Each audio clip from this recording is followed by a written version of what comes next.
Hello everyone, welcome back to a brand new episode of Brandt's Corner, where today we're doing a little list of sorts. You see, I've always looked at other music channels and other entertainment-based channels with envy. I'm stuck doing reviews. I want to do other videos too.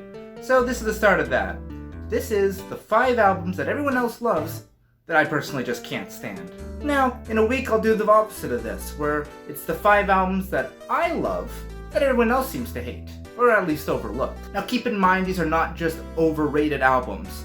Overrated still means you can like it somewhat.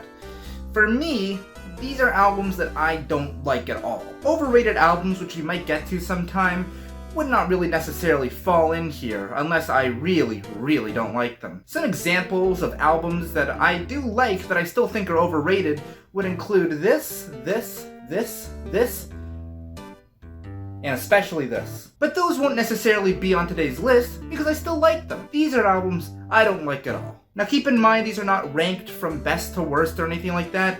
These are just 6 albums that I personally don't like, but everyone else seems to. Coming in at number 6, we have Frank Ocean's Blonde. Now this one is extremely popular with the sad boy sort of clique of the 2010s. Frank's voice, lyricism, and the instrumentation seems to speak to a lot of people. I am not one of them. To me, this album is just kind of dull and boring. I don't really find anything of enjoyment in it. The sort of style that Frank Ocean goes for here would be later perfected in other albums like Igor. And Igor, this is not. Blonde is not a very good album for me.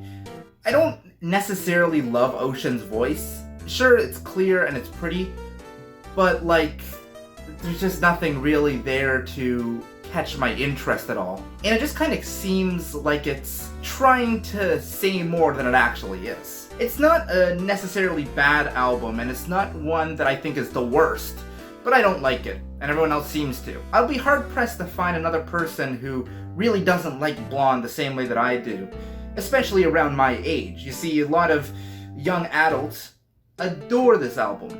I don't know why. I genuinely do not know why. Out of all the albums we're going to talk about today, this is probably the one I can find the most enjoyment out of, either this or the next one.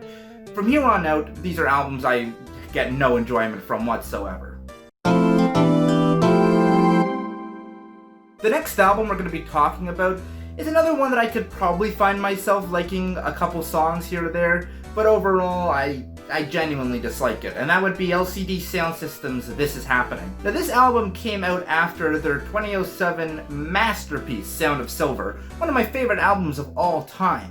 The interesting rhythms, the instrumentation, the sort of build up throughout a lot of the songs, that's kind of not here. A lot of the songs on This Is Happening feel more like just straight up dance pop, and not very good ones at that. There are a few songs that seem to be compared to the best of Sound of Silver and the debut. Songs like You Wanted a Hit, or Dance Yourself Clean. Dance Yourself Clean especially isn't that good. I like the little tapping percussion that the drums do at the beginning, but God, the mixing on that song is terrible. Everything is either too quiet or way too loud. His vocals, the drumming, the guitar work, it's all super drowned out and quiet, but the synths are so abrasive that they ruin everything. They just come up on the top of the mix and you can't focus on anything else, and it's completely jarring for the rest of the song.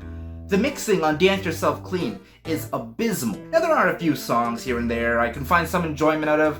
Drunk Girls is it's an alright song, but like I said, it's just a pop song. You would never find something like Drunk Girls on Sound of Silver. Overall, This Is Happening is an overrated, poppy foray into the side of LCD Sound System I don't really care for. If you like this album, I get it. This is one of the albums, I get if you like it, you know. It is definitely more focused on creating catchy melodies at the expense of a bit of experimentalization. So I get it, but, you know, I don't like it.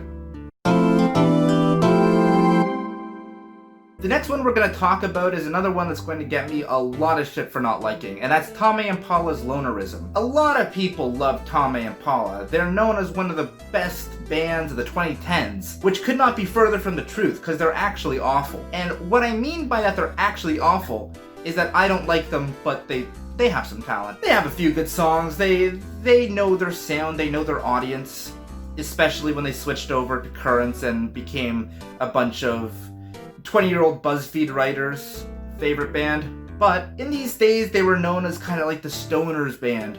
And in both of these scenarios, I don't like them. They're just too kind of dull, flat, monotonous.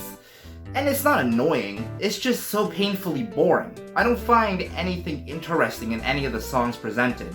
None of the instrumentation captivates me, none of the lyricism captivates me, nothing captivates me.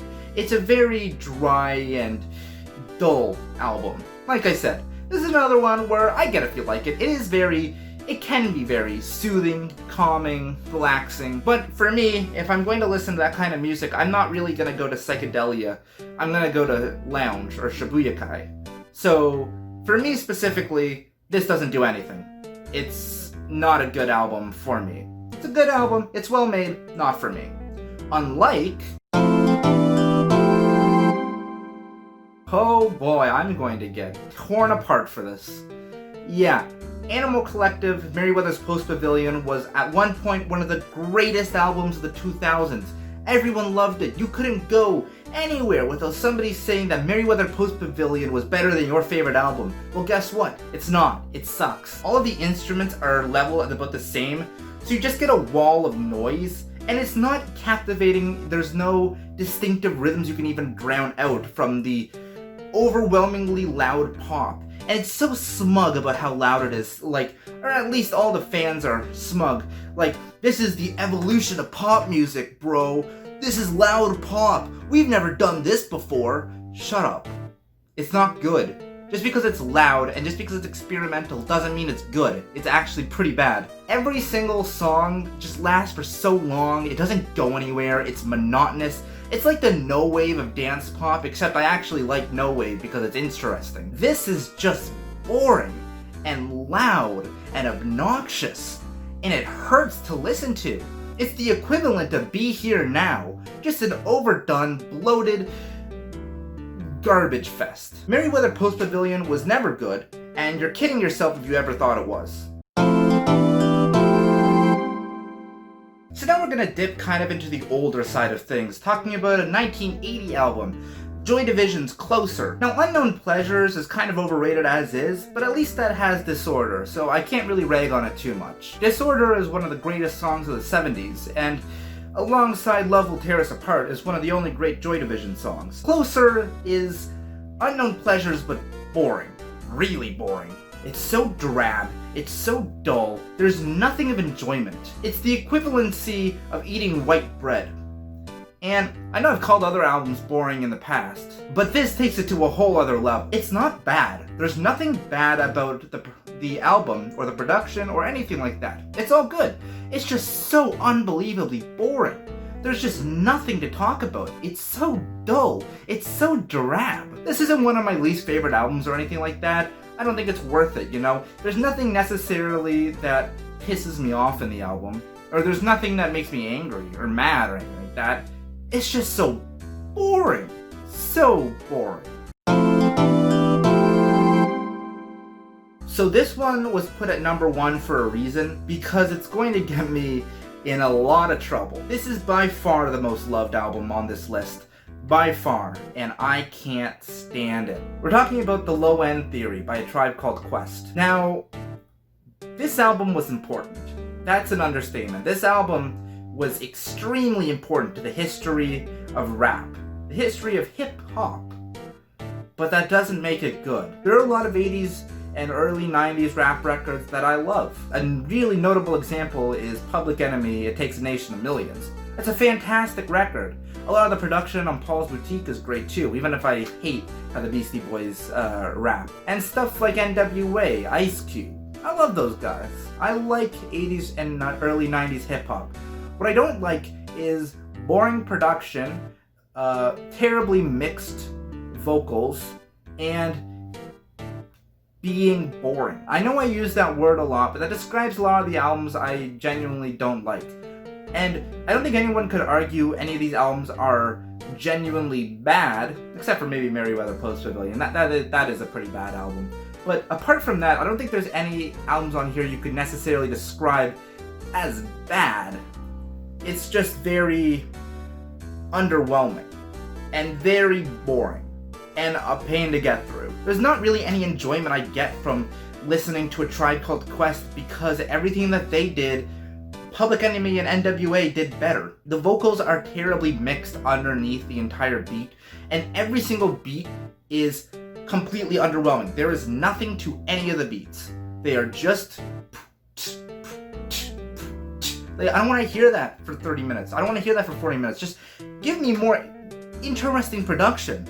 It's not like this is the absolute first. You know, if this came out, if the Low End Theory came out in 1986, 1987, 1988, fine. You know what? I still wouldn't love it, but I get it. You know, it was the very beginning of hip-hop. But Public Enemy and NWA already came out. It's not like there wasn't a precedent for how good hip-hop could be.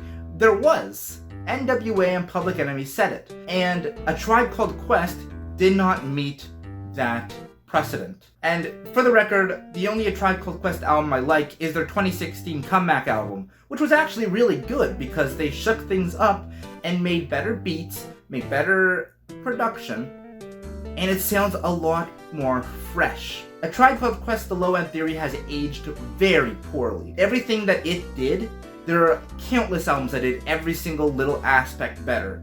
And that's why The Low End Theory by A Tribe Called Quest is the most overrated album of all time. Tune in next week when we get a little bit more positive, we get a little bit more happy, and we talk about albums that I love that everyone else seems to not. Until then, I'm Brandt from hit series Brandt's Corner.